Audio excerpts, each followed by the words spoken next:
நாங்கள் கிறிஸ்தவ பக்தி சங்க ராலிக்கு வருகை தந்திருக்கும் அனைவரையும் இசைவழி செய்திக்கு வரவேற்கிறோம். நமது இசைவழி செய்திக்கு ஆரம்பமாக இறைவனை சொல்லுவோம்.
எப்படி தெரியுமா?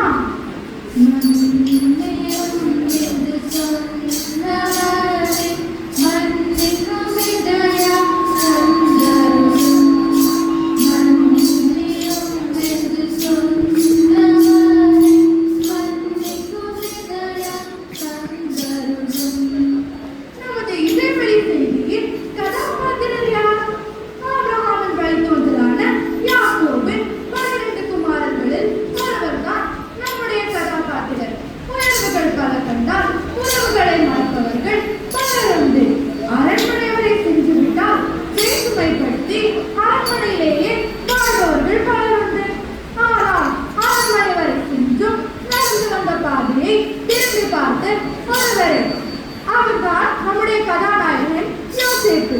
யோசேப்பு என்றால் வளரட்டும், சேர்க்கட்டும், பெருகட்டும் என்பது பொருள். தகப்பன் யாக்கோபால் அன்பு பாராட்டப்பட்டவர். அந்த அன்பே அவருடைய சகோதரரின் பகைக்கும் காரணமானது. யோசேப்பிற்குள் இருந்த தனித்திறமையும் கனவும் அவருடைய சகோதரரின் பொறாமையை அதிகரித்தது.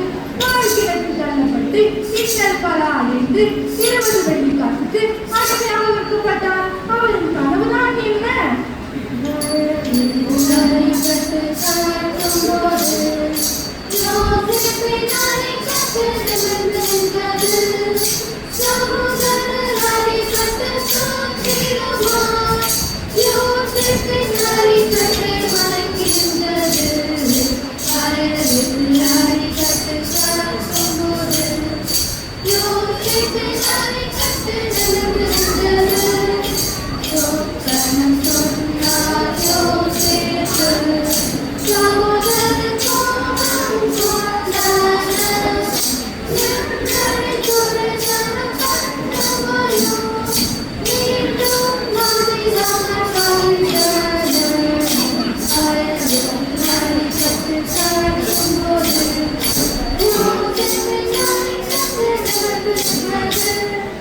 இப்படியாக தான் கண்ட சொப்பனத்தை கூறினார்.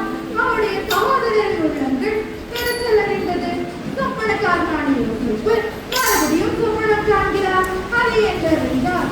சூரியன் சந்திரன் வணங்கியது, 11 நட்சத்திரமும் வணங்கியது.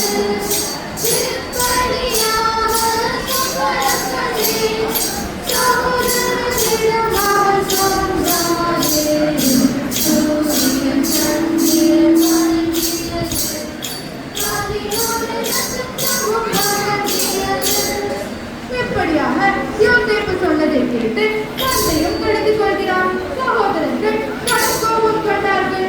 இப்படி இருக்கையில் சீனே ஆடுகளை மேய்த்துக் கொண்டிருந்த சகோதரர்களை நலம் விசாரிக்க வந்த யோசேப்பை கொலையில் போட்டு 20 வெள்ளிக்காசுக்கு இஸ்ரவேலர்களிடம் அடிமையாக வைத்தார்கள். அந்த நேரம் யோசேப்பு உள்ளம் எத்தனை பாடுபட்டது தெரியுமா?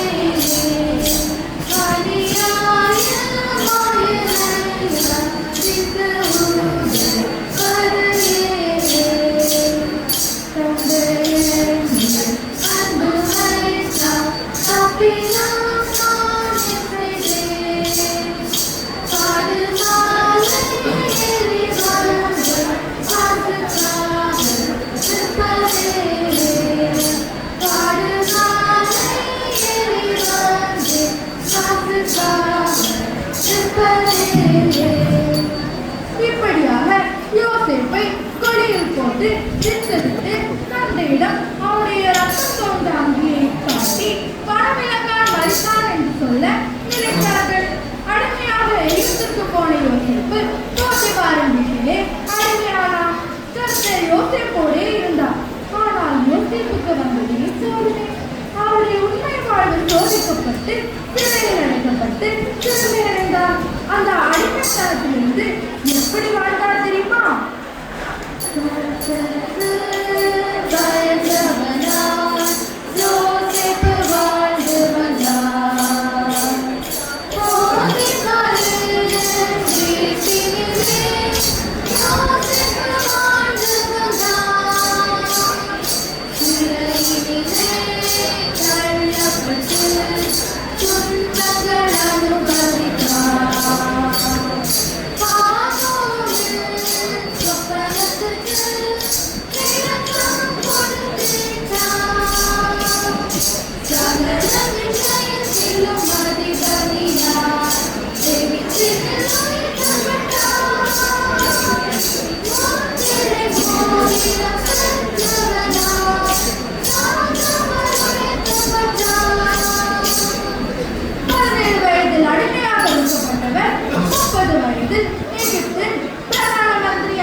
அதன் பின்வரும் 7 வருடமும் பஞ்சம் உண்டாகும் என்று கூறினார்.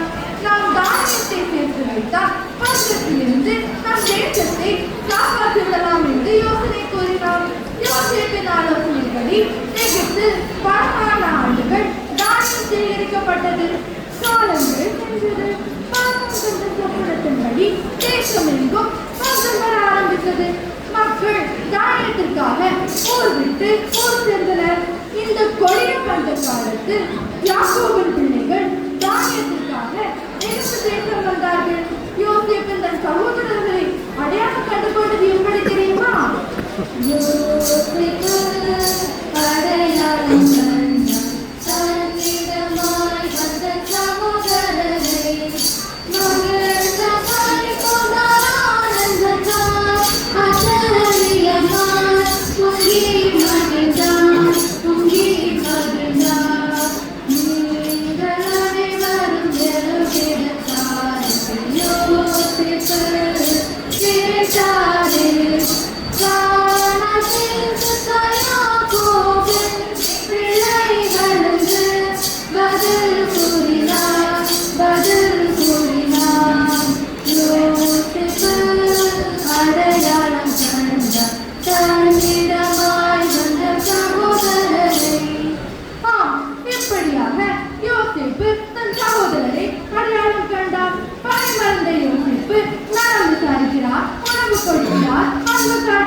அல்லது சிறையிலடைத்திருக்கலாம். ஆனால் அதற்கு மாறாக அன்பு காட்டினார். பகையை மறந்து பாசம் வளர்ந்தது. பிரியமானவர்களே, அருளாளர் இயேசு கிறிஸ்துவை சிலுவையில் அறைந்து கொலை செய்தவர்களை பார்த்து பிதாவே இவர்களை மன்னியும் என்று கூறினார். அவருடைய பிள்ளைகளாகிய நாமும் மற்றவர்களின் குற்றங்களை மன்னிப்போம், அவர்களோடு ஒப்புரவாகுவோம். வாழ்கின்ற கொஞ்ச நாட்களில் நமக்கு துன்பம், நெருக்கம், பலவிதமான தீமைகள் செய்தவர்களை மன்னித்து அவர்களோடு ஒப்புரவாகுவோம். இளையரசை சொந்தமாக்குவோம் என்று கூறி இசைகளை செய்தியை மங்கள பாடலோடு நிறைவு செய்கின்றோம்.